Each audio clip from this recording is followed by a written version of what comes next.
Bismillahirrahmanirrahim. Assalamualaikum warahmatullahi wabarakatuh.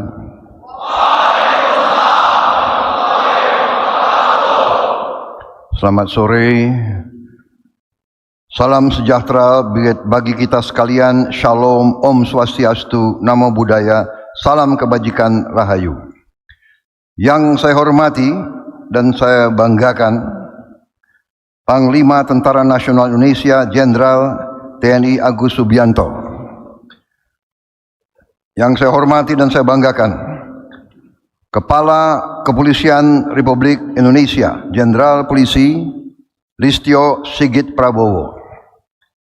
Para Kepala Staf Angkatan yang saya hormati dan saya banggakan, Kepala Staf Angkatan Darat Jenderal TNI Maruli Simanjuntak, Kepala Staf Angkatan Laut Laksamana TNI Muhammad Ali, Kepala Staf Angkatan Udara Marsikal TNI Muhammad Tony Harjono, Komandan Jenderal TNI Letnan Jenderal TNI Rudianto,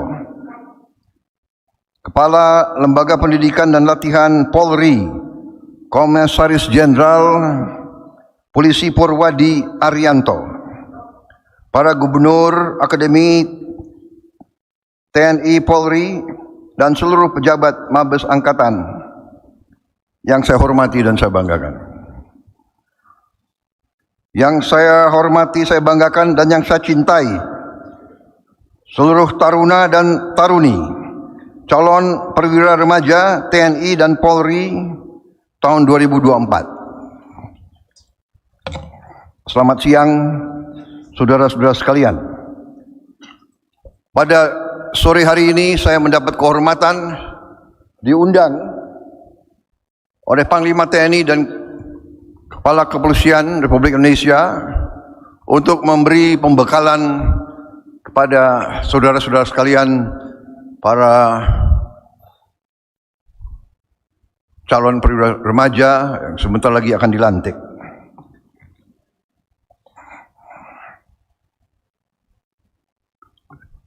Saya kira ini kesempatan yang baik untuk saya memberi beberapa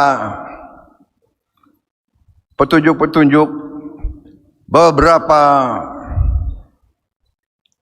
catatan-catatan bagi saudara-saudara sekalian yang akan menempuh suatu panggilan profesi, panggilan pengabdian yang mulia, yang terhormat bagi sebuah bangsa.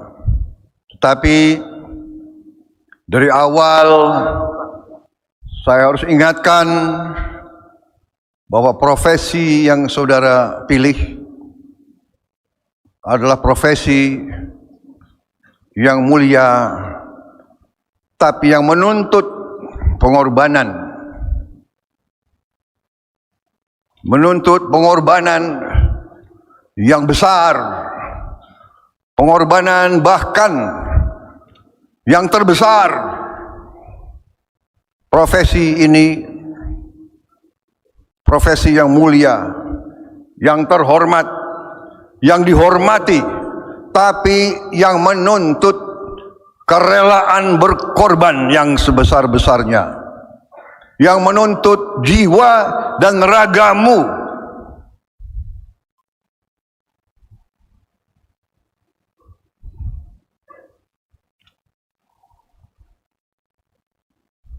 Saudara-saudara sekalian, mungkin lebih pantas kalau saya panggil Anda anak-anakku, mungkin juga cucu-cucuku mungkin.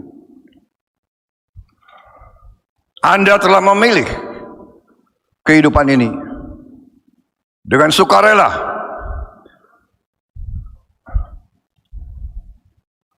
Anda telah digembleng, menempuh pendidikan yang cukup padat, lama. Tapi kalau saya ingat waktu saya seusiamu, Banyak di antara teman-teman saya yang mungkin kurang memahami apa itu arti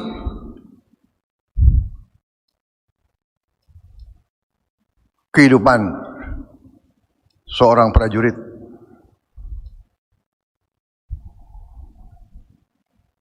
Seorang bayangkari negara. Di sini karena saya ketemu dan saya berhadapan dengan prajurit TNI dan prajurit kepolisian. Saya memberi sekedar judul pembekalan saya dengan judul yang merupakan inti daripada apa yang ingin saya sampaikan. Judul pembekalan saya beri judul Perwira Kesatria Pembela Tanah Air. Saudara-saudara, saudari-saudari, para calon perwira di depan saya ini, kalian sebentar lagi menjadi perwira, yang artinya kalian harus menjadi kesatria, dan saudara sesungguhnya adalah pembela tanah air.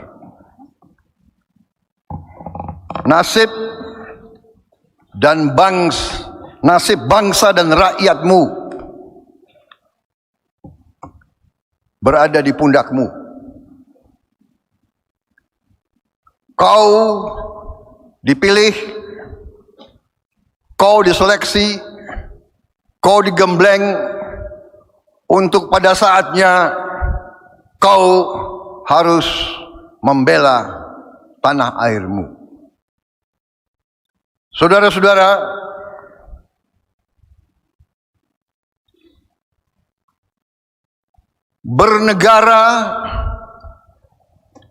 bernegara itu yang disebut oleh ilmuwan itu statecraft. Bernegara itu statecraft. Statecraft artinya adalah pengelolaan negara secara handal, terampil, dan cerdas. Pengelolaan negara secara handal, terampil, dan cerdas. The skillful management of state affairs. Ada 3 macam statecraft. Ada 3 aliran bernegara. Yang pertama, aliran ideologi. Biasanya aliran ideologi ini berjalan dalam kurang lebih 70 tahun pertama sebuah negara. 70 tahun pertama sebuah negara urusannya adalah ideologi. Apakah kita demokrasi, atau kita otokrasi, atau kita diktator, atau kita oligarki. Pendiri-pendiri bangsa kita memilih bangsa Indonesia sebagai demokrasi, kerakyatan, kedaulatan rakyat. Ada negara yang berdasarkan faham ideologi ekonomi, kapitalisme atau sosialisme, kapitalisme atau komunisme. Ada negara yang berdasarkan rasialisme atau liberalisme. Kita pernah mengalami dijajah. Waktu kita dijajah, negara itu adalah negara imperialis berdasarkan rasialisme. Di atas kulit putih, di tengah-tengah bangsa asing Asia Timur yang disebut Fremde Oosterlingen. Baru kita, pribumi, golongan paling bawah, yang mereka sebut inlander, pribumi. Bahkan inlander itu oleh Belanda dianggap lebih rendah dari anjing. Karena di beberapa tempat waktu kita dijajah, selalu ada papan-papan prasasti-prasasti yang menceritakan atau yang menggambarkan atau yang memerintahkan dilarang untuk anjing dan pribumi. Verboden voor honden en inlander. Yang ini agak salah terjemahannya. Kalau yang benar verboden, dilarang. For honden, ya honden dulu, baru inlander. Honden and inlander. Jadi anjing dulu baru kita di bawah anjing. Saudara-saudara sekalian, saya tahun 78, Letnan 1 Prabowo Subianto pernah membawa anak buah saya berenang di kolam renang Manggarai. Waktu itu kolam renang dari zaman Belanda yang paling murah karena paling tua. Waktu itu sudah nggak begitu bagus, tapi saya bawa anak buah saya latihan berenang. Waktu itu Cijantung Kopassus tidak punya kolam renang. Waktu saya datang ke Manggarai, di kolam renang itu saya melihat ada prasasti di tembok yang tertutup oleh lumut. Ini tahun 78. Ya. 28 tahun setelah kita terima kedaulatan. Saya dasar ingin tahu apa yang ditutup oleh lumut itu. Saya bersihkan itu lumut dan saya ketemu tulisan Verboden for Honden and Inlander. Bayangkan tahun 78. Karena saya marah dan dongkol, saya suruh bongkar itu. Saya sadar sekarang saya salah. Harusnya jangan dibongkar, jangan dibuang, harus disimpan sebagai bukti untuk kalian semua. Kita bangsa Indonesia pernah dinilai lebih rendah dari anjing. Hai anak-anakku, kau penerus bangsa kita, tapi saya tidak yakin kau mengerti dan kau faham betapa bapak-bapak kita, mungkin kakek-kakekmu, nenek moyang kita, betapa nenek moyang kita harus merebut kemerdekaan, harus perang, harus berdarah, harus melihat saudara-saudaranya dibunuh supaya kau bisa hidup dengan baik. Sekarang saya mau kasih lihat klip, sebuah klip dari sebuah film yang dibuat oleh Belanda, bukan kita yang buat. Berdasarkan surat-surat, berdasarkan buku-buku yang ditulis oleh prajurit-prajurit Belanda tentang apa yang mereka lakukan di Indonesia pada saat perang kemerdekaan 45 sampai 50. Namanya The East, bahasa Belanda The Oosten. Ini saya sarankan, dan Akademi TNI, saya sarankan gubernur-gubernur, film ini wajib ditonton dari awal sampai selesai oleh semua taruna. Saya sarankan kalau belum diputar di semua sesko, diputar di semua sesko, di semua suslapa. Saran saya, 1C di SMA TN harus diputar. Saya ambil video klip sepotong-sepotong, bisa diputar. Film ini dibuat oleh Belanda sendiri. Kalau film ini dibuat oleh kita, bisa dituduh bahwa ini tidak objektif, tidak berdasarkan sejarah. Mereka yang buat. Ya. Ini negara yang dulu berkuasa di sini dan yang menilai bahwa kita ini adalah lebih rendah dari anjing. Kita ini bisa duduk di ruangan yang baik ini, kau akan dilantik karena Andi Patah, karena Puang Sidi. Ini cerita tentang Westerling. Peristiwa-peristiwa di mana dia muncul, tapi tidak hanya dia, di semua daerah dari Aceh sampai ujung timur pasti banyak peristiwa-peristiwa seperti itu. Jadi saudara-saudara, kalau kembali kepada bernegara, ada bernegara berdasarkan ideologi, kemudian sesudah 70 tahun sekitar itu biasanya negara itu akan bernegara berdasarkan tujuan kemakmuran, ya, aliran ekonomi. Negara bertujuan meraih kesejahteraan dan kemakmuran.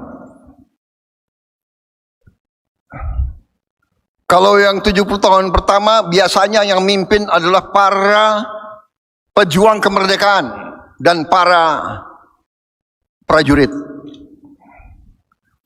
Sesudah itu, begitu kita beralih kepada aliran ekonomi, yang mimpin biasanya para pengusaha dan para ekonom, ahli ekonomi.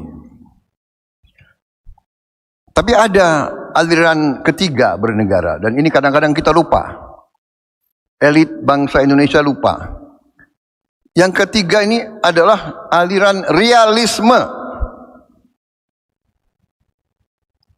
Di Indonesia selama ini yang selalu diajarkan adalah aliran ideologi dan ekonomi. Lupa.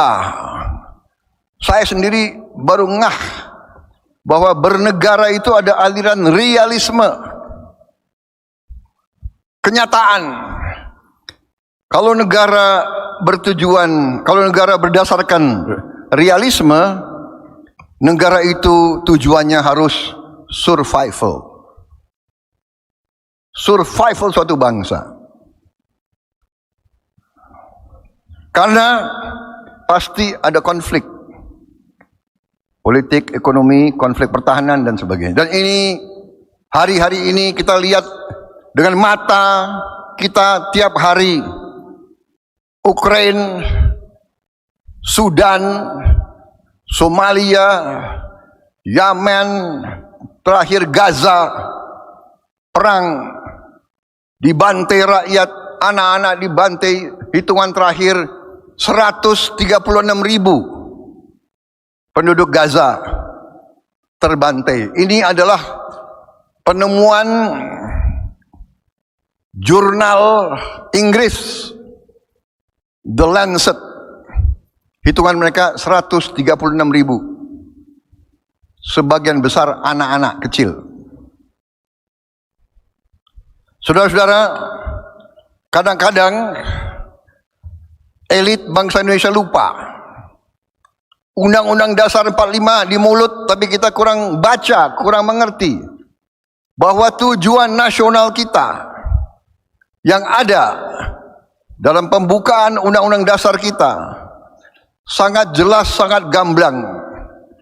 Tujuan nasional kita yang pertama adalah melindungi segenap bangsa Indonesia dan seluruh tumpah darah Indonesia. Yang pertama melindungi, baru memajukan kesejahteraan. Jadi ekonomi, kemakmuran itu kedua. Pertama melindungi, baru mencerdaskan, baru pendidikan, melaksanakan ketertiban dunia. Ya. Untuk apa kita bangun gedung-gedung? Untuk apa kita bangun pelabuhan, bandara? Untuk apa kita bangun kereta api cepat? Untuk apa kita bangun jalan raya? Untuk apa kita bangun waduk? Kalau negara ini tidak utuh, tidak aman, tidak terlindungi. Jadi saudara-saudara, masuknya kalian ke dalam TNI dan Polri adalah bagian dari tujuan nasional. Kita butuh tentara yang sangat kuat. Kita butuh kepolisian yang sangat hebat. Ini survival kita sebagai bangsa. Saudara-saudara, berapa tahun yang lalu, katakanlah 35 tahun yang lalu kurang lebih, ada sebuah studi dari Harvard University. Mereka membuat suatu research tentang semua peradaban, semua pemerintah peradaban yang bertahan di atas 300 tahun. Ternyata tidak banyak. Kalau tidak salah hanya ada 10 peradaban yang bertahan 300 tahun ke atas. Pertama Tiongkok. Tiongkok tertulis saja sudah 3.000 tahun sejarahnya. Tidak tertulis mungkin 4.000, 5.000 tahun. India sama, kurang lebih 2.500 tahun, lebih 3.000 tahun. Persia sama, di atas 2.000 tahun. Romawi 1.000 tahun. Peradaban Islam 1.000 tahun. Unggulnya, puncaknya, Maya dan Inka di Amerika 700 tahun, 600 tahun. Rusia kurang lebih 900 tahun. Inggris kurang lebih 400 tahun. Amerika Serikat sampai sekarang sekitar 80 tahun. Apa? Mereka research, what is the common denominator? Apa unsur yang ada di peradaban-peradaban yang di atas 300 tahun ini? Apa? Ternyata ada 3. 3. Tentara yang unggul, intelligence dan polisi yang unggul, ini kurang polisinya, intelligence, polisi, and security yang unggul, birokrasi yang unggul, civil service. Ingat, ini 2000 tahun yang lalu, 3000 tahun yang lalu, bagaimana